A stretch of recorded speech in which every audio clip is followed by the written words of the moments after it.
third, pay is number 4, recruitment, what was recruitment, guys? 5. Recruitment's my best friend. I know that one well. So I always like to start off, what is recruitment, or what does the payroll even ask of us, right? So it asks us to have a system of pay administration for employees, and we need to make sure it's competitive, and we need to make sure it's equitable. So that's the whole purpose of rule number 4. And some of the things that rule number 4 goes over, I like to call it kind of like the foundation. You know, in that case, an in-pay band can happen for 3 reasons. So that's our way of trying to frame it for managers and HR people to say, okay, I'm giving an in-pay band. What does it fall under? What category? And we'll go over that. So, and then we'll send out the PowerPoint after this, but I always like to include all the definitions in this payroll so you have an easy way to reference them. And then if we have time, we have a little thing called the consultant games. And it's our way of giving you a scenario, and then using the rule of pay, you tell us how you think you would solve that problem. So it's a fun game, but there's a whole objective behind it, and you guys probably deal with it every day, right? There is no right answer until you know all the facts. Are you scared? Just kidding. That's where we got it from. We were trying to be funny, and didn't get that many laughs, but you guys gave me one. Okay, so we're building the house, so we're going to start with the pay plan. The director, through the direction of the board, establishes, maintains, and administers a pay plan. I like this rule because in it also talks about that we're responsible for giving information to hiring managers on how to make decisions on pay. Most importantly, appropriate placement and being equitable. So that's where you'll find that in the rule. And I feel like that's part of this territory that we really have an opportunity to partner with you do that, right? Where are you telling me, SPO, how to do that? It also talks about compensation policies in the pay plan, and it asks that if you have them, you get them pre-approved by our office. Whenever I do this training at Brenda, I like to talk about corrections, because when we were consolidated, I got to know your compensation policy very well, and you helped me a lot with it. But they have a very, I would say, established compensation policy because of her agency, right? Because of the prisons or the facilities, they have a very structured way of pay for the people that work within the facility. So that would be an example of a policy that they got filed with us and that they follow when they are making compensation decisions. I like to bring up compensation survey and compensation report because when I first started here, you know, at the end of the year, you always hear Cliff McNary, or it was Justin Najeka giving these presentations and talking about these things. So I think sometimes if you can refer it back to why they're even doing it, it helps us kind of understand why we are here, really.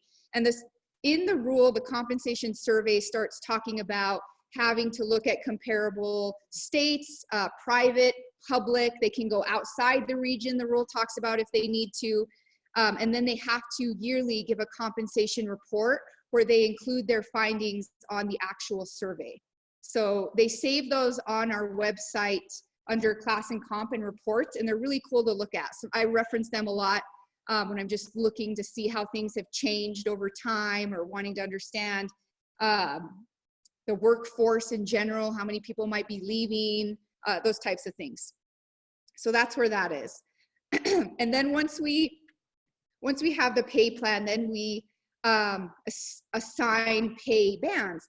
How many of you are on the job evaluation committee? So Brenda, okay, so not that many. So the rule actually talks about the job evaluation committee and says that SPO has to create some type of format to evaluate jobs.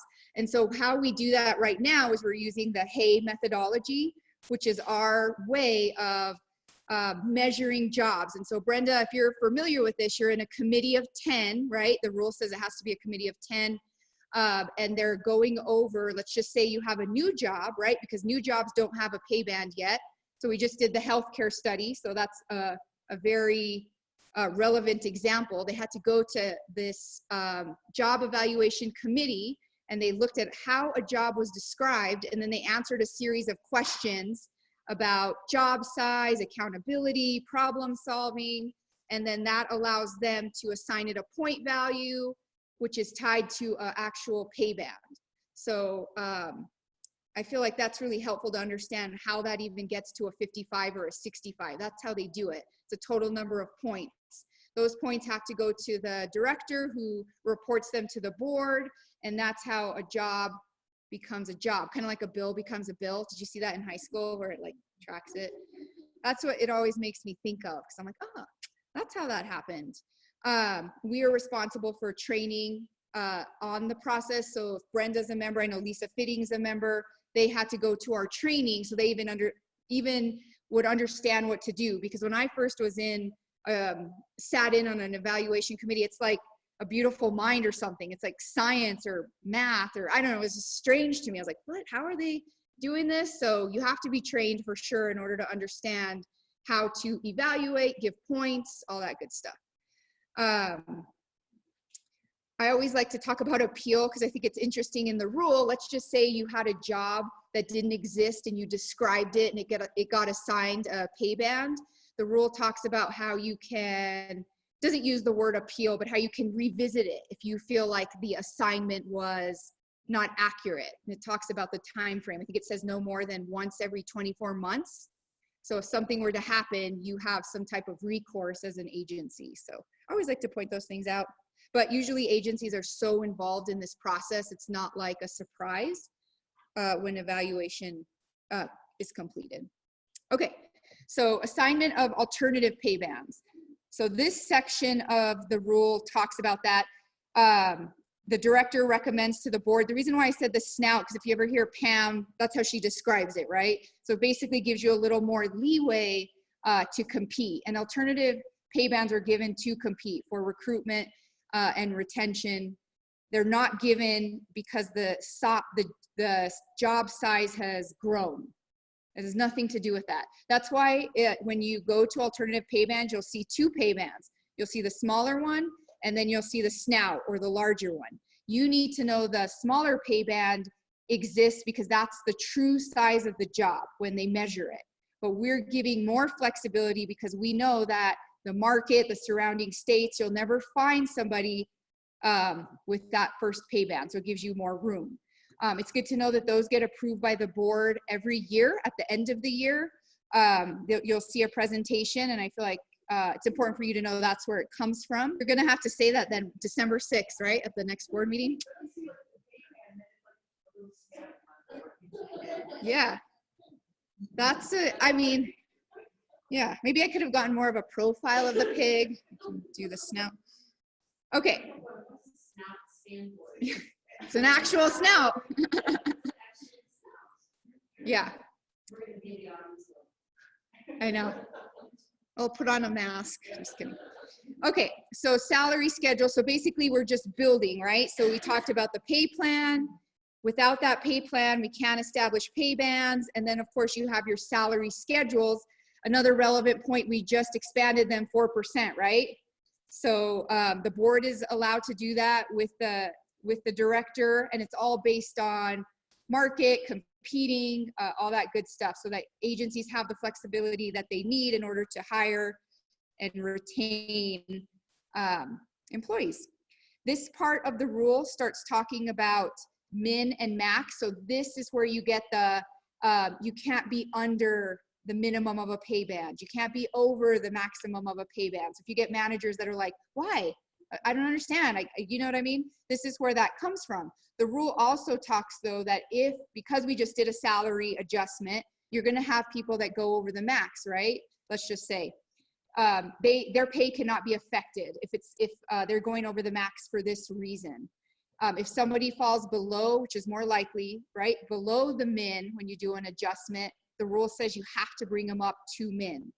The rule also talks about, some of you might be in a situation or have been where you're like, well, that's great, but we have no money. There's nothing I can do to bring them to the min. So the rule also addresses that. It says that you have to submit a plan, work with SPO, and it also talks about in pay bands. So if somebody is being considered for an in pay band, it's one of the requirements that no one in your agency is below minimum of the pay band.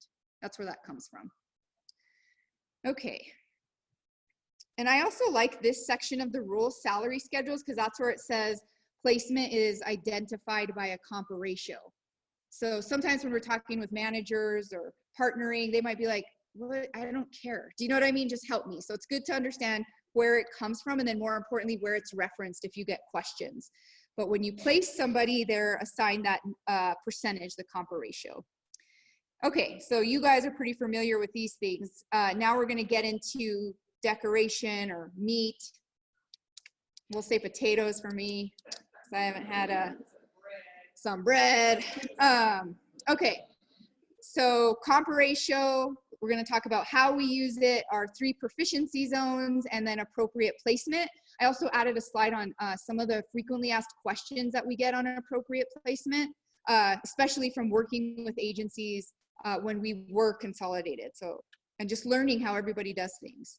So basically the Compa Ratio is pay expressed as a percentage of the midpoint of a pay band. So the midpoint is always 100%.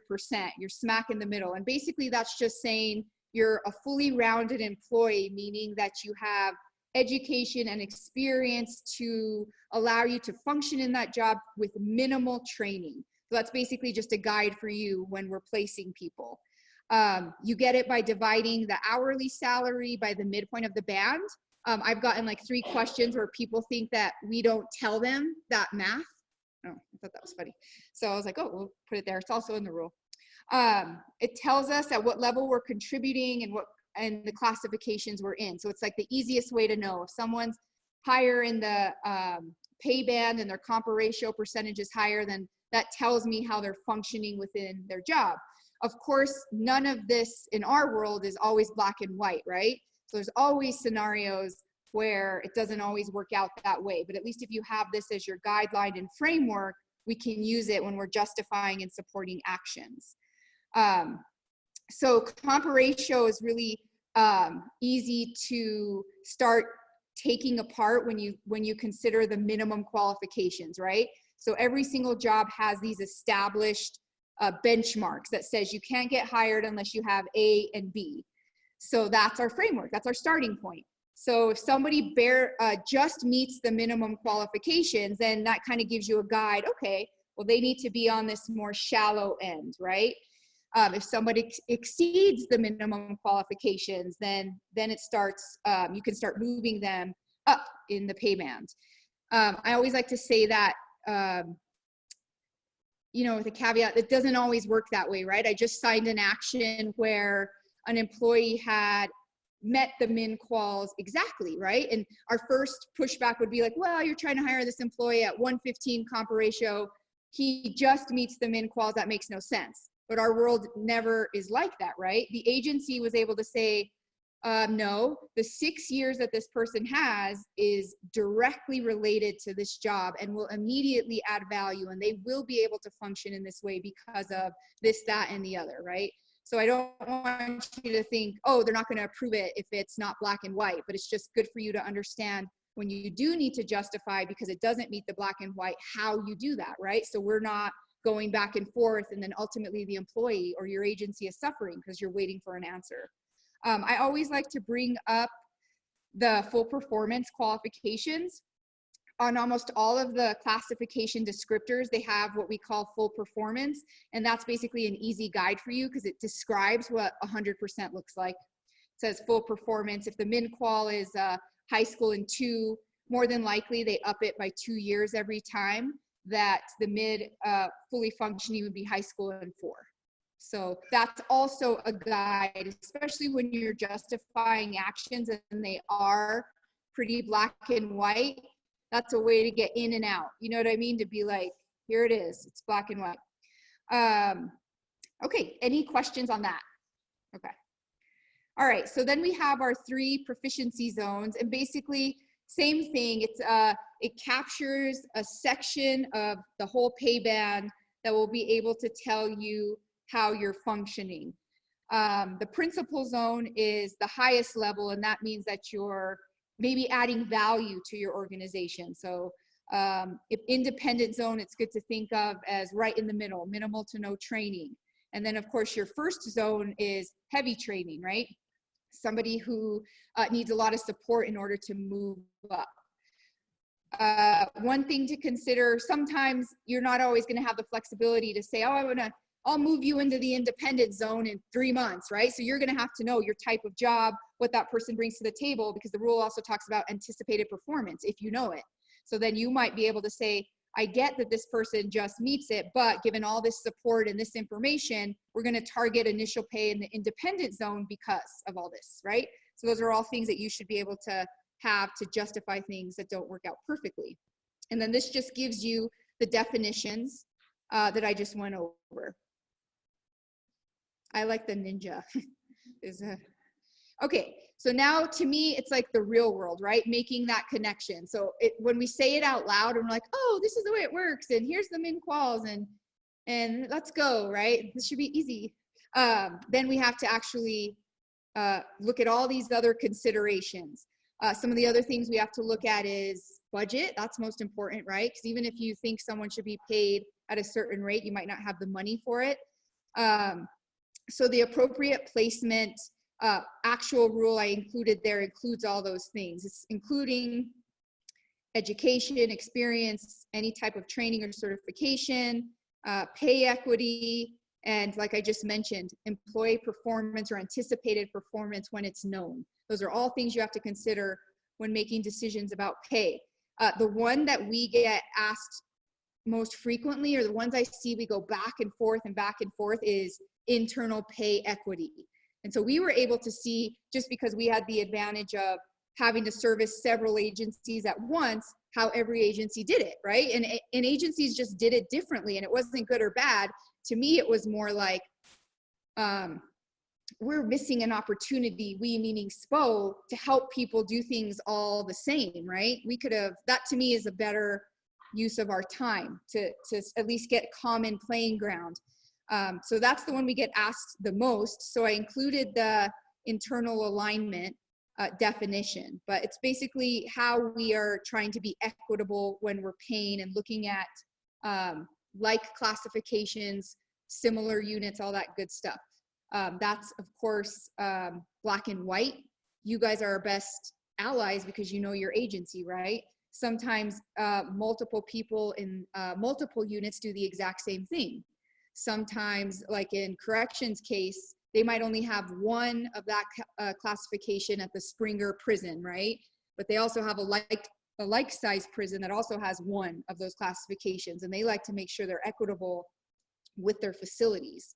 So there's all different ways to look at it. So we'll talk about that a little more. So these are the common questions that I think we've gotten on internal alignment, and you can kind of give me your feedback or other questions. On the PARF, we only have 3 lines where, you know, there's 3, I don't know, boxes for people to include comparable. We have gotten so many questions, especially when we were consolidated, saying, well, we only have to include 3. There's only 3. And so I don't think the form is super intuitive, but there's like this little box with this like fine print that says, you know, what does it say? Attach if there's more. Yeah.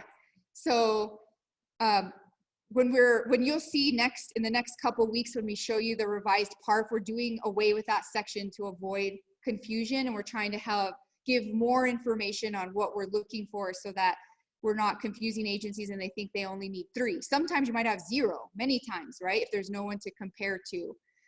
So we've been working closely with agencies. Diane, like you're an example at CYFD, they would include 2, right? And so Diane's team is trying really hard to kind of evolve and include everybody that should be compared, right? So she's working really hard. How's that going? Good or bad or?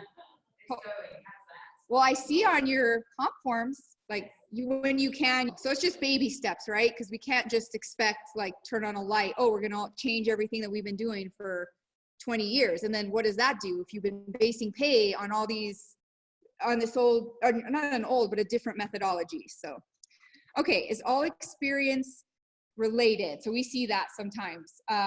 So when it asks you for comparable employees, education and experience, sometimes we would see managers, when we were working directly with them, they would just include every single thing.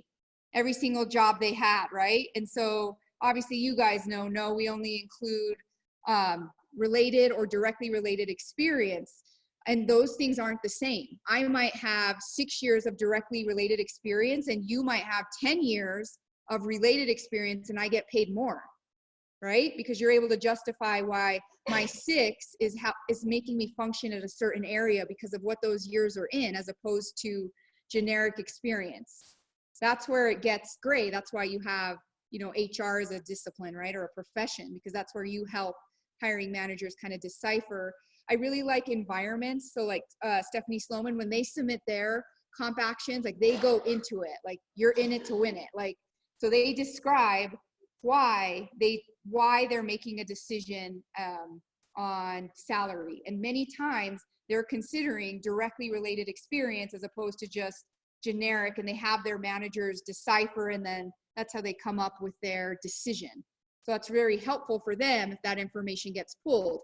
The one thing that I see is that that's one of people doing it many different ways. So with this revision, we're trying to say, what's the best way to do it so that we're not causing delays? Some of the things you guys are still doing is submitting letters from like your secretary, regurgitating everything that's in the PARF. So we're trying to do away with that so that it saves you time on the back end. Oh, to help them understand. I mean, I think your unit is your first line of defense, right? So if you go to your organizational listing, obviously we're assuming it's cleaned up. For the most part, I think they're okay.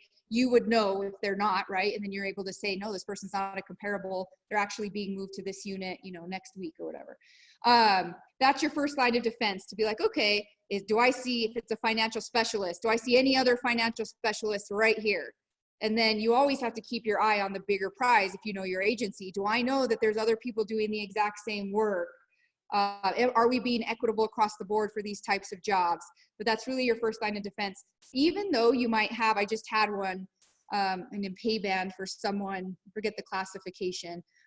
Let's just say it was an office clerk. They had 2 office clerks in the same section. So immediately you're gonna be like, well, where's that person? But they were able to say those people do 2 different things. They're not responsible for the same thing. Oh, it was you, Yvonne. What was it? An IT, yes. There we go, not an office clerk. It was an IT manager. And I was like, wait a minute, Yvonne, where's this other person? What are they doing? And she goes, oh, well, they have 2 different jobs. They're not comparable. So that was helpful for me. What's not helpful is that our form isn't clear. So how much time did I waste having to talk to her before I could approve that in pay band, right? So that's the things that we're trying to demystify and hopefully correct as we move forward. So the new forms will have guiding questions that tell you exactly what you need in order to get this action approved. So to me, that's your justification. So I wouldn't ask you to regurgitate that again. There will be a signature line for HR. All the signatures will stay the same. Some agencies require a more in-depth level depending on what your cabinet secretary wants. Some don't, right? It just depends. Where do I find them? We just went over that. Unit is your first line of defense, and then you go bigger if you need to. Sometimes 2 units might have the exact same people in the job and you need to include both. CYFD is a good example. They have tons of social workers. They have different levels of social workers, but they're all over the place. So they try really hard to keep it to region. And sometimes you pay differently by region, right? Depending on recruitment and retention issues. Okay. So hopefully this will answer some of their questions too. The payroll goes over all of these actions. In pay band, salary upon promotion, demotion, all that good stuff. And these are the things that we're hoping that if we ask specific questions that we're not going back and forth and you're not just in your recommendation hoping you answered anything that I have in my head, right, that I'm expecting. So what we're hoping with what the form will do is, let's just say you have an in pay band and it's a drop down box, so you pick the action. So let's just say you pick in pay band, then the questions that just refer to in pay band will populate. If you pick TSI, just the questions that deal with the TSI would populate. And then of course you might have combos, like I've been seeing lately a handful of I am in pay bands with retention differentials. Sometimes they might need 20%, but you can only give 10% a fiscal year, so you're kind of giving them a band-aid. Okay, so here's an example of a question set for an action. Okay, temporary salary increase. Okay, so temporary salary increase. So if you selected that on the compensation form, these two questions would come up.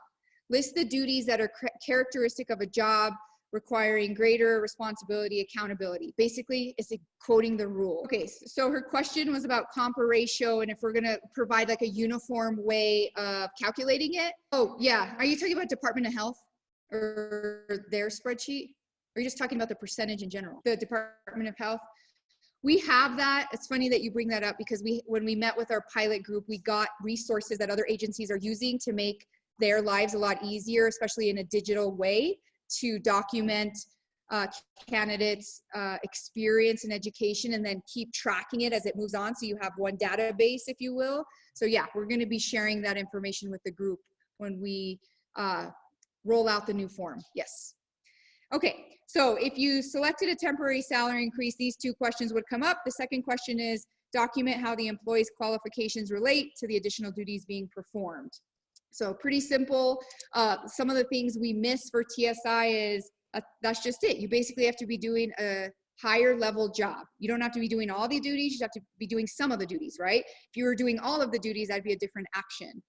So that's all we're asking you to do. Sometimes the job exists and sometimes it doesn't. We just did one for an agency where they're doing some type of project-based work that when compared to their existing job, the additional duties were of like a higher level manager. So we were able to document if the job existed, here's what it would be and this is how it's bigger. Do you guys ever give in pay bands or a TSI for a smaller size job? Yeah, I haven't seen one. So TSIs to me are pretty straightforward, but I want to decrease the amount of time we're going back and forth with questions that are directed to the actual action and literally from the rule. This would be, this might be hard for you guys to see, but it's, I just did two examples. So this is what you'll see for when you select in pay band. This series of questions will come up. So I talked about it at the beginning. The rule says there's basically 3 reasons why someone could get an in pay band. The first one is like the slam dunk easiest one, which one? Well, it doesn't say that. Okay, sorry. Appropriate placement. That's like easy, right? Like if somebody clearly is not paid appropriately because of what they bring to the table, those are easy, right? Those are slam dunks in my opinion. The other one's demonstrated performance. Those ones aren't, I don't want to say are not easy, but you have to justify them. You have to explain situations or things that the employee was involved in that added value to your organization. Now that added value is all relative to where they're functioning, right? So if I try to give somebody an in pay band and they're at 100%, I'm not looking for the moon and the stars, right? You have to pay attention to how they're functioning in their job to begin with. If I'm trying to give a Gen 1 an in pay band who's already at the principal zone, they're going to need to show how they're adding value to the organization within that level that they should already be functioning in. So they're not hard, but they require a different type of justification, and the manager's got to understand that. The third reason for the in pay band is like demonstrated skill or training that may have happened. So those are the 3 reasons. So if you're dealing with a manager, that's a good way to break it down. Why are we doing this? And that's what the paperwork will have them do. We'll have those reasons listed on the paperwork. Then we care about, does this action create any pay equity issues? Basically, you're going into internal alignment again. Who else does similar work? Are they paid appropriately? These last 3 bullets are directly from the rule, and they should just be a checklist for you so that you're not getting yourself or your agency in a bind. If an employee has received an IPB that year, can they still get an in pay band if they received it already in the year? Yeah. Depends on the percentage. So they're just reminders for you. Is action going over the max because the rule doesn't allow it? Are employees in the agency under the min? So those ones, when you're filling out in pay bands, will be real fast. It's just a check and balance so you know exactly what the rule is requiring for those actions. So we just went over an in pay band. So we're good. Salary upon promotion. Do you have to qualify for a salary upon promotion as far as you have to meet all the min quals? Yeah, you do, because you're literally going into that job. It's not like a TSI. and you're only doing a part of it. So if I was getting a TSI for a bigger level job and someone said, oh, well, she doesn't meet the min quals, I would say, well, she doesn't have to. She's only doing this part of the job, and here's how her experience relates to that job, and move on. So these are just the rules for a salary upon promotion. Many times you guys are handling these on your own, right? Because if you do 15%, the rule allows that. If you're going above that or below the 5, that's when we get involved. Sometimes when you have these temporary, just the way it works, right? So the good thing now is that we're not living in that same environment, so we can use the appropriate tools whenever they're necessary. Okay, salary upon reduction, up to 15%. It talks about appropriate placement. Director can approve greater, and then it talks about employee acknowledging the decrease. Sometimes I get questions about when that should happen. I've seen agencies handle it both ways, as far as like, should I do it at the same time I do the offer letter? Should I do it before the offer letter? So I think the most important thing is that an employee has to acknowledge if their pay is going down. Okay, salary upon temporary promotion, 12-month period. We already talked about meeting the minimum qualifications, and it doesn't need SPO. So this one, salary upon promotion, I might have said temporary. But if you're actually getting promoted to a job, temporary or non-temporary, you still need to meet all the quals. Okay. We talked about temporary salary increase. You do not need to meet the min quals. You do need to have relevant experience so that you can be successful at the additional duties you're taking on, though. Okay, pay differentials, recruitment and retention. So these ones we separated. Recruitment talks about critical to agency, severe recruitment issue for agency, tied to the position, not the person. It's technically not supposed to be contributing to your like para, right, or your base pay. And then it also requires agencies follow up biannually. Did I say that right? Didn't sound right. Twice a year. Okay. Sometimes we don't do as good of a job making sure we follow up, right? And what's the plan so that we're supporting agencies, because they are going to go away. Do they need? Does there need to be a class study? Does there need to be something else that's happening to help them resolve the issue? Because both the recruitment and the retention differential are just band-aids. So the rules point out in both of them that we have to work together to figure out what our long-term plan is. They both have different time frames. This one, retention's approved up to a year. Both of them are director authorized, and they don't transfer with the employee. So the retention ones, when you have to justify those in the future with the updated form, it's just pretty very specific questions. It's just 1 or 2 questions, like what does this employee do that affects the critical operations of your agency? How does that happen? And then, you know, we move forward, so that you're not like writing, or the manager's writing and you're like, well, what do they even want, right? So that's an example of that.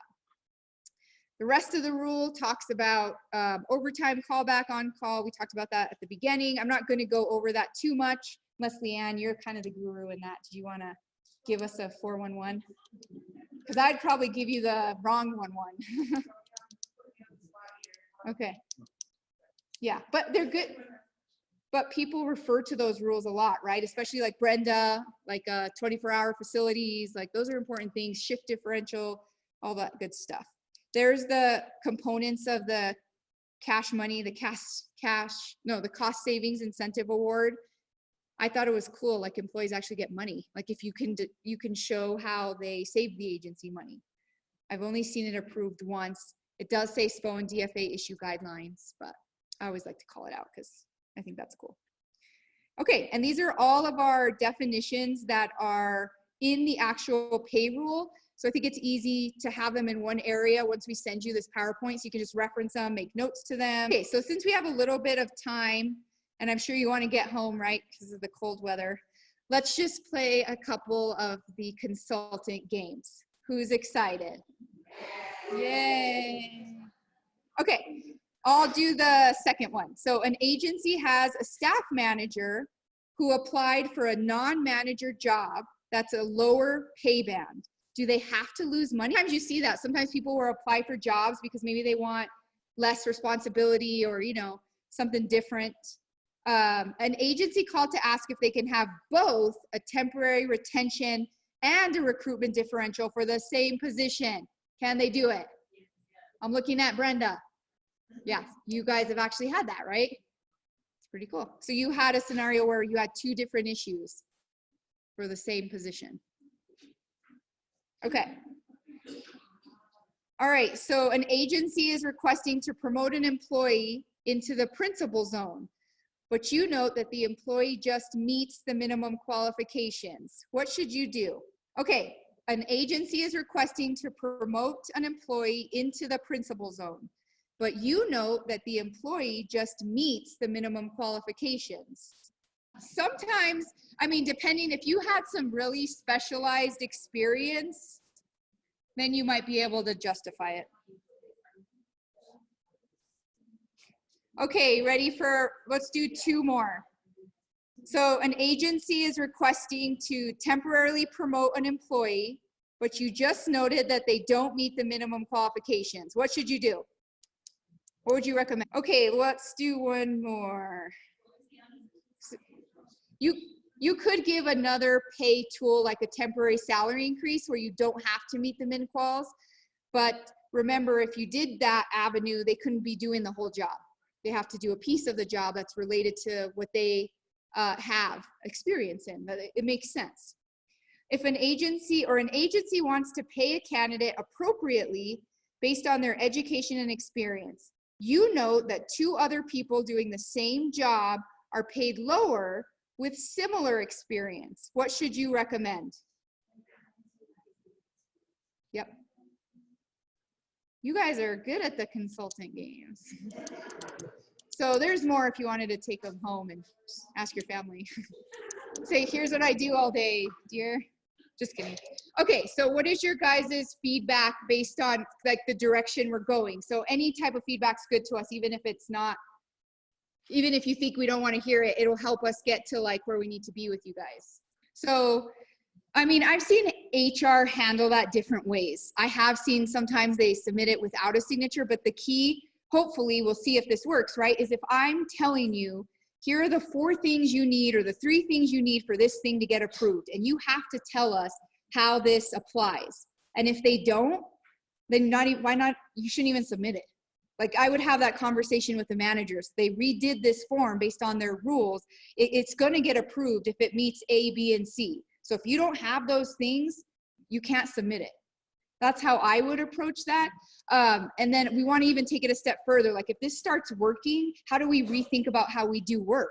Do I even need to look at all these things? Do you get what I'm saying? Or some of them, like that's where we want to go so that we could spend more time actually thinking about long-term strategic stuff, not nickel and diming 20 actions a day. You know what I mean? So, well, I think once you actually see the form, we can go from there, but I don't think like it's a hard no, like we want to take away the recommendation. The only reason why I'm saying that is because we look at all of your actions. Almost every single one is you're writing them or you're helping the manager write them. So you're repeating it or you're saying, I agree. So like, why waste your time doing that? But let's see where we're at, right? And even if you had an addendum or an opinion, you could always still add it to a form. Do you know what I mean? But we do that all the time. Yep. Okay, guys, I hope you get home safe and stay warm.